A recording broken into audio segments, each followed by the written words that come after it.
What can we do, we the beginners, in order to succeed in piggery? Well, I'll take that one first. Okay. As a beginner, apart from making sure that you try to be proactive by growing a portion of your own feeds, if not all of your feeds, Yeah. the biggest mistake I would say that you should try to avoid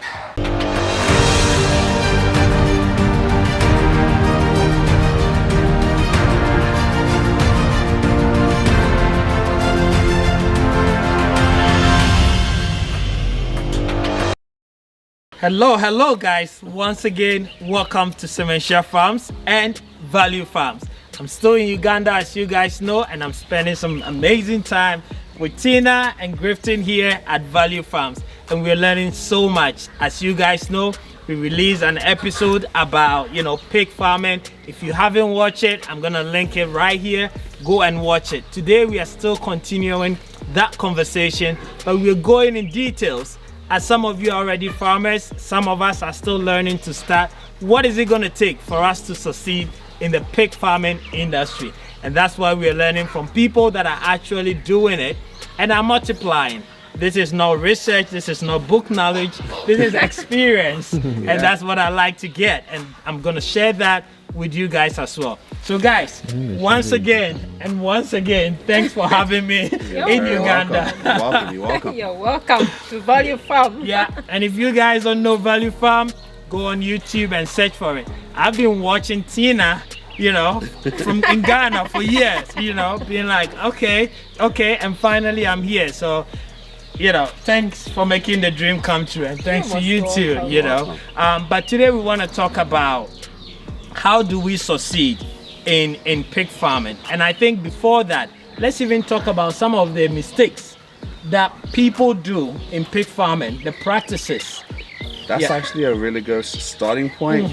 Guys, livestock is livestock, right? Pigs just happen to be a different type of animal, but you have to approach it almost the same as you approach your goats. What do we mean by that?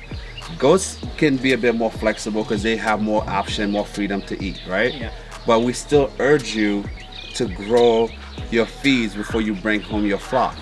Well, that's even more pertinent when it comes to pig and pig production, because if you don't pre-plan and pre-plant your soy, if you don't pre-plant your maize, if you don't have a way to subsidize, that's actually the best word I can think of. You want to subsidize your feeding program by producing as much of your own raw feeds as possible. Because when you do that, you're gonna be you're gonna actually increase your profit margin, because let's face it, more than 80% of cost of raising the pigs come from the feed.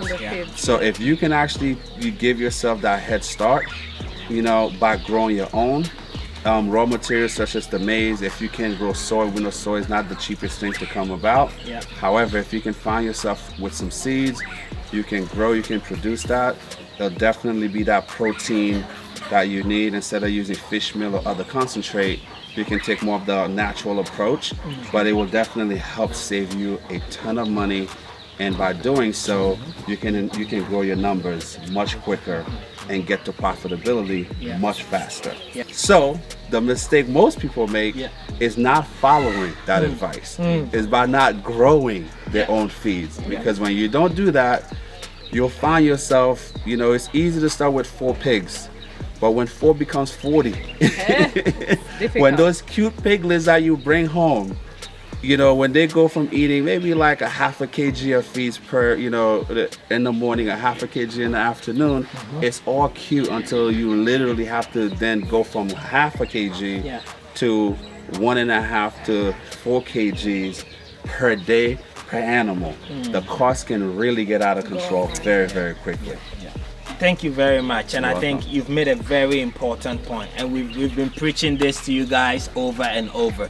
But Tina, do you have anything to add? What are some of the mistakes? I know you've visited some farms that you think people do, that's going to prevent them from succeeding in piggery. In piggery, Let me tell you guys, the major thing has already been said. Feeding costs have really put people out of business in piggery. That's what I've really noticed, because when you go to, for people who have really consulted us about how to take care of the pigs, how they are succeeding, how they are managing their pigs, the major concern is about feeds. Like, how are you managing? Because a kilogram of maize bran right now is coming to 2,000 Uganda shillings per kilogram. So it is just the feeds that is really the major concern. That's what I'm really seeing. Then also sometimes it's the management. Most people lose their pigs, lose their piglets because of negligence, not taking good care of these piglets when they are really young, most of the time, and even taking care of these sows when they are farrowing. They don't really mind so much. They leave them to take care of themselves. So some of those things are just things that really put people out of business in piggery. No, you're right, because we got here like around 6:30 and everybody was working, guys. The workers were in there cleaning, feeding, and so on and so forth. And that really tell us how you guys have processed things. And this is not easy. Schedule for that. Yeah, I mean, I feel you. I know what it's taking for you guys to get to where you are. True. And I think if you guys are gonna go into this business, what you're seeing here that wasn't achieved in a day. It takes process, it takes consistent commitment, driving all the way here, being on the ground, hands-on management. And I think you guys have done an amazing job with that. So kudos to you. And I hope we're all learning from you guys as well. I want us to move towards what can we do, we the beginners, in order to succeed in piggery. Well, I'll take that one, Fred. Okay. As a beginner, apart from making sure that you try to be proactive by growing a portion of your own feeds, if not all of your feeds, the biggest mistake I would say that you should try to avoid, don't be one of those farmers giving your pigs water in a bucket. Because what's gonna happen, that's the quickest way to lose your flock. Because what tends to happen when they step into the actual water itself, they step into their feces, that's when you can introduce a world of pain to your actual breeding stock, right? You need to think about how you're gonna get water to your pigs. Now, I know some of you are in a rural area, you might not have running water. Not everybody's fortunate enough to actually have either a dam or dig a borehole, but you can harvest rainwater. You know, you can definitely find a way to capture water, but you need to think about basic plumbing if you want to get to the commercial level. Now, if you're raising pigs for fun, you want to feed them scrap, we don't recommend it, but some people do that. You know, matoke pills, that's on you. But if you want to get into the commercial aspect of farming, water is everything, because you can feed your pigs all you want. And we learned this the hard way. If you don't have adequate water, your pigs are gonna look emaciated, they're gonna look skinny, because they won't be able to consume more food. It's one of those things where, you know, maize bran itself is very dry. So with the pigs, they need to drink as they eat. They're very close to human that way, right? They literally need to just like take a few bites, then they'll run straight to the nipple drinkers to drink. If you don't have water, you'll find the pigs themselves, you'll put the feed there, they're hungry, but they can't really consume it as quickly as possible. And as the food stays out, it becomes stale, and they do not like to eat stale food. You know, so you constantly have to think about both the feeding and the water aspect. Of course, structure is everything. One of the biggest mistakes people make is not building the pens with enough size and enough rooms for the pigs to roam, for them to grow and live comfortably. I've seen some of these pig pens, the pig can't even turn around. Very small. You don't want to do that, because they, you know, when pigs get stressed, the meat itself, you know, they don't grow as quickly, the quality of the meat don't turn out as well. So these are things you need to keep in mind. I've been listening to you now. I'm like, I need to go restructure my pen. You know, I think that is very key. And water, just like human beings, cattle, goats, you know, all these livestock, they need water to be able to process and also, you know, balance whatever they are eating. Especially if you're feeding them with dry matter like hay, corn, and so on. Just like you, when you eat banku or any corn, you know, what is it called? What is the Matoke? no Kalo? I think it's matoke, the white maize food. It is posho. Yeah, posho. yeah, posho. That, you know, when you eat that, you drink more water, right? Yeah. So Yeah, the same for everybody. You know, we all sort of the livestock, human being, we're all living beings. So I agree with you very much. And another Yeah, thing, Tina. another people, Yeah. some people really mix the feeds with the water because this is the mistakes most people really make. They try to, like the maize bran, Yeah. they put in the water so that they can maybe make the pig really get satisfied very fast. Try to make sure that the bran is alone, the water is alone. The pigs really take a lot of water, as my partner said. Give them a chance to drink more water. Yeah. Yes, Great. than mixing it with the feeds. Yeah, and it seems like all this is about nutrition and for them to grow. Yes. What are you guys feeding? What are you giving to your pigs that's making them so healthy? Look like that. Wow, we have a plan, of course, for the piglets as well. Then we have the middle age, that is from 3 months to 6 months. Yeah. Then also the More older matured, ones. yeah. Yes, so there are different stages that we really feed them at. For the piglets, we give them crib feeds. Okay. I don't know whether you have Is that them a in Ghana. processed feed? Yeah, it's already processed feeds. Okay. Yeah. Premix. Yeah. Pre-mixed already. Then for the 3 months, we also give them brand. We also have other concentrates that we give them, Okay. like jubaili. I don't know whether you. Jibali is in Ghana. Okay, We give it that to is chicken. interesting. That's what I Yeah. give to my chicken. Okay, jubaili. Sometimes we give them, what is this thing? Wonder Pig. Wonder pig, big pig. Then we also mix in with some salt, brown salt in there. I don't know whether we can do a video of mixing, but still, Yeah. that's what we really do here. Yeah. No, that's amazing. We do pigs, but we think Jubali is too expensive for pig. We give it rather to chicken. But it's okay. But Yeah. the thing is, though, that's why we talked about getting, if you can grow your own soy. Yeah. Even with us, though we have access to the concentrate, we are also growing our own soy Yeah, because yeah. the reason a lot of people moved away from the typical, silverfish and mixing the feeds from scratch the way that they used to do it. Yeah. Is because, of course, those items cost so much. Yeah, it's expensive. So now if you can grow your own soy, Yeah. as we're doing here, then that will cut down on your costs Cost, drastically. And I much prefer to do it the natural way. Yeah. You understand? 100%. Because the more you can produce it naturally, the more of it you can produce, and the more of your own feeds you can produce, it goes back to you saving even more money. More money. Now, the other thing I actually wanted to point out, since we're on this topic, you guys have to think about it from this standpoint, right? You're gonna get exactly what you pay for.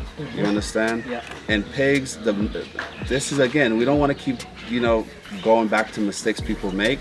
You guys have no idea how many clients that we have here, or that's reached out to us, that spent the money to bake the pins properly, that spent the money to do the pre-planting of the feeds, but yet they decide to go to their local pastor or some random person they met on the street and go purchase their pigs from that person. Yeah. And then when they realize 8 months later their pigs They're look not like they're growing. 3.5 months old, that's when they realize that, oh my gosh, we made a mistake. You have to be aware where you're getting your breeds from.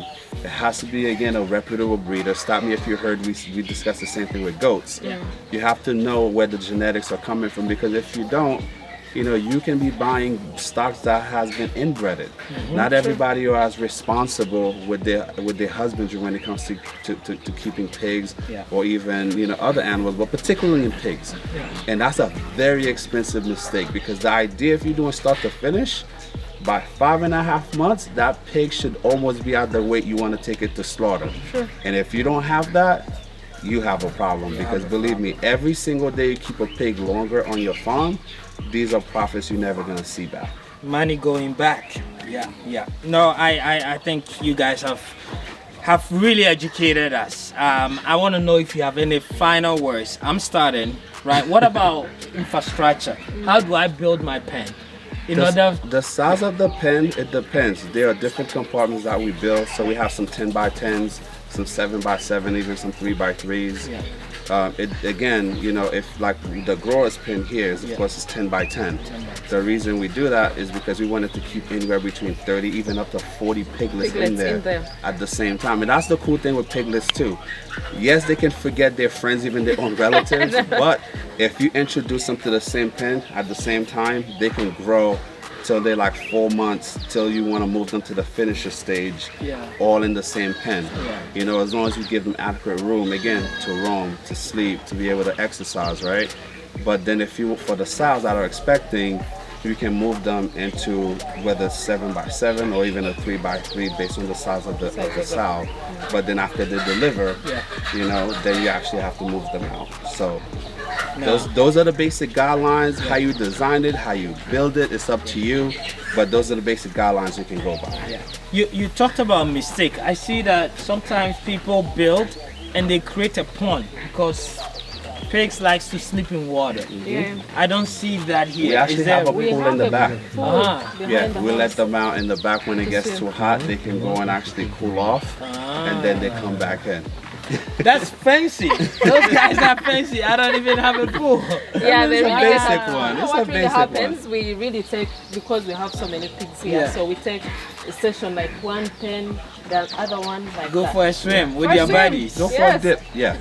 You would have told me I would have brought them some bikinis. Oh man, they don't. No, that's amazing, guys. We probably get more subscribers if we have our pigs in In bikinis. bikinis, man. A picture of a pin in bikini.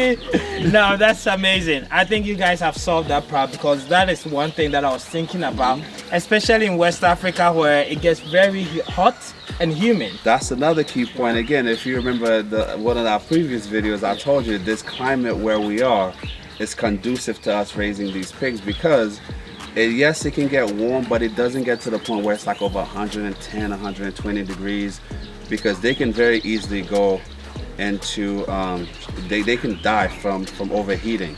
And so at this elevation that we're in, even when it's really warm, the way the pen itself is constructed, the natural airflow, like they stay cool, they're comfortable. But in Ghana, or if you're in South Africa, you might need that mud pond, right, for them to be able to go cool themselves up, because they can't sweat. There's no way for them to cool off. But then if you find yourself to be in that situation, if you can build, you know, a rough cast small pool for them, they don't need much water. They just need to get wet, you know, and that's it. I agree. No, that's my huge takeaway from this, you know, because I'm looking at my region and what is conducive. So, you know, blending what we're learning here versus how our climate and environment also is.